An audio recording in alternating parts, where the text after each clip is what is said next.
एका महत्त्वाच्या ब्रेकिंग न्यूजने आपण सुरुवात करूयात। राष्ट्रवादी काँग्रेसचे नेते आणि माजी मंत्री नवाब मलिक यांना अखेर जामीन मंजूर झालाय। सुप्रीम कोर्टाने मलिकांना दिलासा देताना 2 महिन्यांसाठी जामीन मंजूर केला। प्रकृतीचं कारण देत वैद्यकीय जामीन मिळावा अशी याचिका नवाब मलिक यांनी केली होती आणि मलिकांची ही मागणी सुप्रीम कोर्टाने मान्य केली। मनी लॉन्ड्रिंग प्रकरणात नवाब मलिक फेब्रुवारी 2022 पासून तुरुंगात आहेत।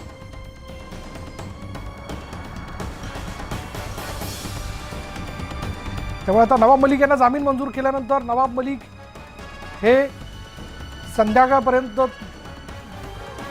आपल्या निवासी परतणार का हे बघणं महत्त्वाचं ठरणार आहे। वैद्यकीय उपचाराकरता हा जामीन जो आहे 2 महिन्यांचा जामीन तो मंजूर करण्यात आलेला आहे। सुप्रीम कोर्टाने हा जामीन मंजूर केलाय।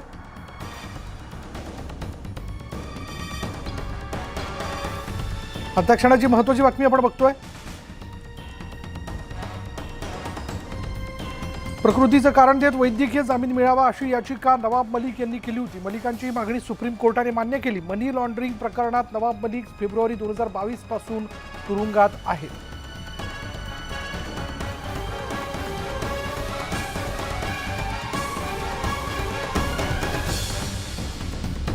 त्यामुळे आज संध्याकाळपर्यंत हा जामीन मंजूर केल्यानंतर, कारण बाकी पुढली सगळी कायदेशीर प्रक्रिया असते, कागदोपत्री प्रक्रिया असते, ती पार पडून नवाब मलिक आपल्या कुर्ला या निवासस्थानी दाखल होणार का हे आता बघावं लागेल।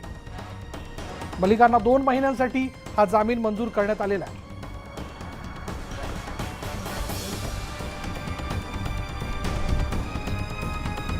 फेब्रुवारी 2022 पासून नवाब मलिक हे तुरुंगामध्ये होते।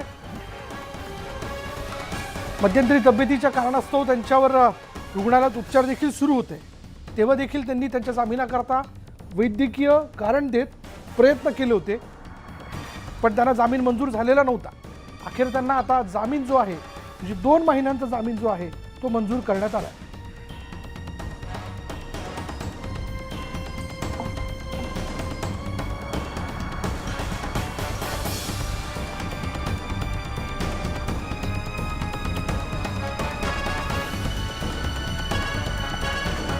तर त्यांना हा जामीन मंजूर केल्यानंतर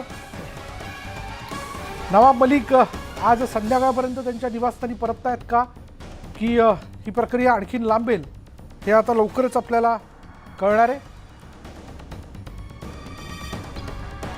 काही वेळापूर्वी आम्ही नवाब मलिकांचे बंधू कप्तान मलिक यांच्याशी बातचीत केली। यावेळी त्यांना अश्रू अनावर झाले। कप्तान मलिक जी, काय पहिली प्रतिक्रिया? आनंद असेल यावेळेला कुटुंबात। सुप्रीम कोर्टाकडून नवाब मलिकांना जामीन मंजूर करण्यात आलेला आहे। 1.5 वर्ष झाले सुप्रीम कोर्टचे आम्ही आभारी आहे। माझ्या भावाची परिस्थिती लई बिकट झाली होती। आम्ही आभारी की त्यांना मेडिकल ग्राउंडवर बेल भेटला।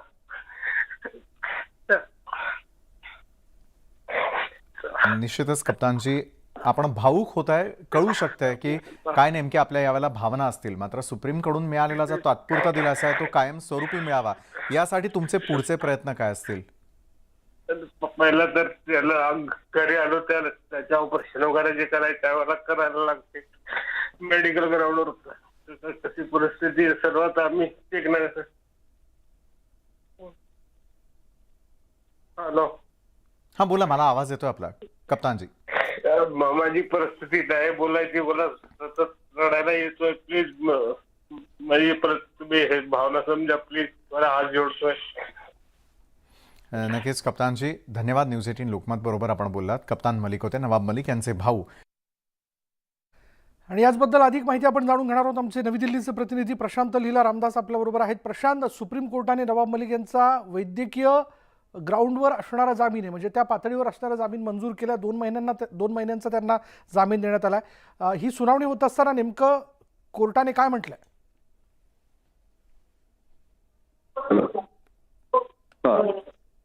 आता वरती सांगतो ना, वरती जातो। प्रशांत, तुझ्यापर्यंत माझा आवाज येतोय?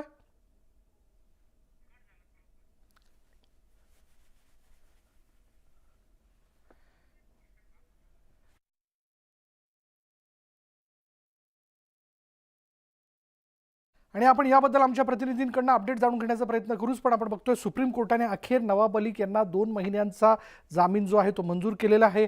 वैद्यकीय उपचाराच्या कारणास्तव त्यांना हा जामीन मंजूर करण्यात आलेला आहे. मध्यंतरीच्या कालावधीत म्हणजे फेब्रुवारी 2022 पासून जेव्हा ते तुरुंगात होते आणि त्यानंतर पुढले ते 4-5 महिने तुरुंगात राहिल्यानंतर त्यांना वैद्यकीय कारणास्तव त्यांना रुग्णालयामध्ये दाखल करण्यात आलं होतं. त्यांच्यावरती उपचार सुरू होते. वारंवार त्यांच्या वतीनं मला मेडिकल ग्राउंडवरती जामीन मंजूर केला जावा अशी विनंती जी आहे ती न्यायालयात करण्यात येत होती. अखेर त्यांच्या या विनंतीला सुप्रीम कोर्टामध्ये त्यावरती सुनावणी करण्यात आली. त्या याचिकेवर सुनावणी झाली आणि सुप्रीम कोर्टाने त्यांना 2 महिन्यांचा वैद्यकीय जामीन जो आहे तो मंजूर केलेला आहे. या दरम्यान उपचारासाठी म्हणून हा जामीन त्यांना मंजूर करण्यात आलेला आहे. त्यामुळे आता नवाब मलिक यांच्या या जामिनावरती सकारात्मक सुनावणी झाल्यानंतर, त्यांना जामीन मिळाल्यानंतर त्यांचे बंधू कप्तान मलिक यांच्याशी आम्ही संवाद साधला होता. त्यांना या क्षणी ते अगदी भाऊक झालेले होते. त्यांना भावना अनावर झाल्या होत्या. अश्रू त्यांना आवरत नव्हते आणि अखेर माझा भाऊ सुटला. त्यांची प्रकृती अत्यंत वाईट झालेली होती. त्यांना वैद्यकीय उपचाराची गरज होती आणि त्यांना हा जामीन मिळणं आवश्यक होतं अशी भावना त्यांनी न्यूज 18 लोकमतकडे व्यक्त केली. मलिकांना 2 महिन्यांसाठी हा जामीन मंजूर करण्यात आलेला. आता हा जामीन मंजूर केल्यानंतर हे बघायला हवं की नवाब मलिक आज संध्याकाळपर्यंत त्यांच्या निवासस्थानी म्हणजे कुर्ला या निवासस्थानी ते परतता आहेत का. तसं बघायला गेलं तर त्यांच्या कुटुंबियांच्या वतीने गेल्या म्हणजे जेव्हा ते तुरुंगात गेले त्या क्षणापासून खरं तर त्यांची वाट बघितली जात होती. अशावेळी आता ते 2022ला म्हणजे फेब्रुवारी 2022ला ते तुरुंगात गेले. त्या क्षणापासून आत्ता या क्षणापर्यंत जर आपण लक्षात घेतलं तर मोठा कालावधी त्यांना तुरुंगात घालवावा लागलेला आहे. वैद्यकीय उपचार देखील त्यांच्यावर सुरू होते. आपल्याबरोबर राष्ट्रवादी काँग्रेसच्या नेत्या विद्याताई चव्हाण आपल्यासोबत आहेत. विद्याताई, आपण बघतोय की अखेर नवाब मलिक यांना जामीन मिळाला. आपली काय प्रतिक्रिया? नाही, खूप आनंदाची गोष्ट आहे की गेले 18 महिने आम्ही या जामिनाची वाट बघत होतो. त्यांच्या कुटुंबियांना आणि त्यांना स्वतःला खूप म्हणजे हेल्थचे पण इश्यू झाले होते. परंतु भाजपने सूडबुद्धीने ईडीची एन्क्वायरी त्यांची लावली होती. कारण शाहरुख खानच्या मुलाला आणि इतर फिल्म इंडस्ट्रीच्या तारकांना आणि ताऱ्यांना हे असे खोटे आरोप करून समीर वानखेडे त्यांना पकडायचे आणि जेलमध्ये टाकायचे आणि ते भांडाफोड केल्यामुळे नवाब मलिकांवरती राग धरून आणि भाजपच्या अगेन्स्ट त्यांनी प्रेस कॉन्फरन्स घेतल्या आणि समीर वानखेडेंचं भांडाफोड केल्यानंतर भाजपने त्यांना जेलमध्ये टाकलं आणि त्यांच्यावरती खोटे दाऊदशी संबंध असल्याचे आरोप जोडले.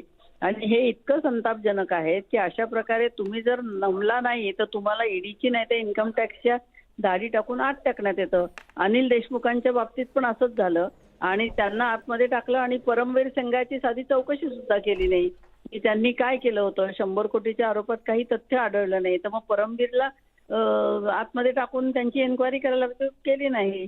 पण हे सगळी भाजपची मनमानी आहे. कायदा सुव्यवस्था आपल्या हातात घेऊन त्याचा वाटेल तसा वापर करायचा आणि आपल्या विरोधकांची तोंड बंद करण्यासाठी हे करायचा. पण आज नवाब भाई बाहेर आलेले आहेत, त्याचा आम्हाला आनंद आहे. धन्यवाद आमच्याशी बोलल्याबद्दल. विद्या चव्हाण यांची प्रतिक्रिया आपण जाणून घेतली. नवाब मलिक यांना जामीन मिळाल्याबद्दल त्यांनी आनंद व्यक्त केलेला आहे.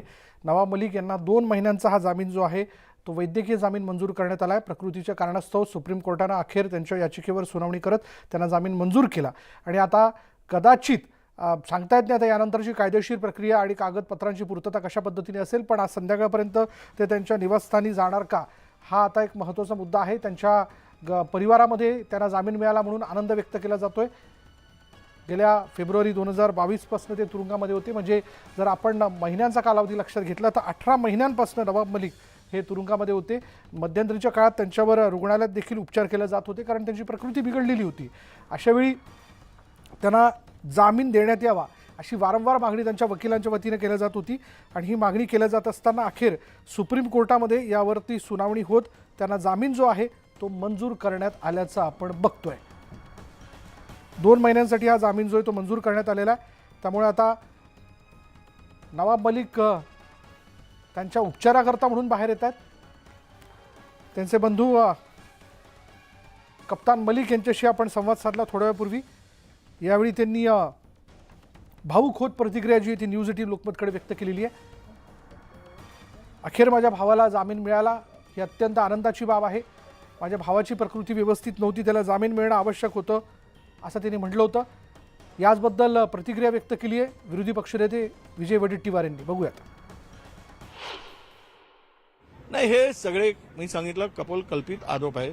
सत्यता काही नाही. त्यांच्यावर तो जो 1986 मध्ये 85 मध्ये काहीतरी जी जागा घेतली त्या जागेला धरून ती जागा कमी दरात घेतली. ती जागा खरं तर त्यांनी कुठल्याही अंडरवर्ल्डच्या डायरेक्ट माणसाच्याकडून घेतलेली नाही. तर ते सगळं जे बनवलं गेलं हे रचलं गेलेलं काम आहे. हे संपूर्ण त्यांच्या विरुद्ध एक षडयंत्राचा भाग होता आणि त्यांना अडकवण्यासाठी केलेला हा केविलवाना प्रयोग होता. त्यातून ते सही सलामत बाहेर म्हणजे आज जमानत झाली आणि या सगळ्यातून ते बाहेर पडतील सुद्धा. काय करतील? पुरावेच नाही. सर्वोच्च न्यायालयाने पुरावे मागितले. तुम्ही अटक केली कोणत्या आधारावर केली? हे अनेक केसमध्ये जेवढ्या ईडीच्या केसमध्ये इथे अनिल देशमुखांच्या संदर्भामध्ये काय पुरावे मिळाले? किती मिळाले? 100 कोटी. आणि तो परमवीर सिंग मोकाट फिरतोय. हे सगळं जे झालं आहे ते पॉलिटिकल आवाज दाबण्यासाठी, पॉलिटिकल लोकांवर प्रेशर आणण्यासाठी, दबाव आणण्यासाठी, यांची पाप उजागर करू नयेत म्हणून हे सगळे खटाटोप सुरू आहेत. आणि मला वाटतं की सर्वोच्च न्यायालयाचे आम्ही आभार मानतो. आणि नवाब मलिक यांना जामीन मिळाल्यानंतर आपण बघतोय इतरही घडामोडी आपण